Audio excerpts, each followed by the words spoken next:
Speed clean your bathroom in 10 minutes. Brooklyn, New York edition.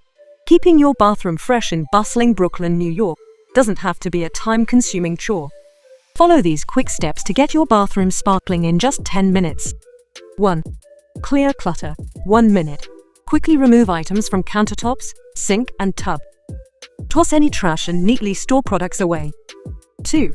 Spray surfaces. 2 minutes. Spray an all-purpose cleaner on the sink, tub, and toilet. Let it sit while you tackle the next steps. 3. Wipe down mirrors. 1 minute. Use a microfiber cloth and glass cleaner for streak-free mirrors.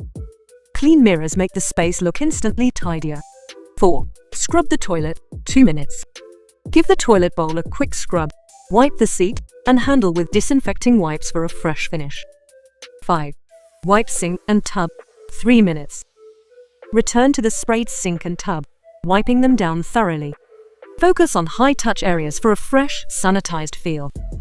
6. Sweep and spot mop. 1 minute. A quick sweep and spot mop keep the bathroom floor looking spotless. Your Brooklyn, New York bathroom is now clean and ready in just 10 minutes.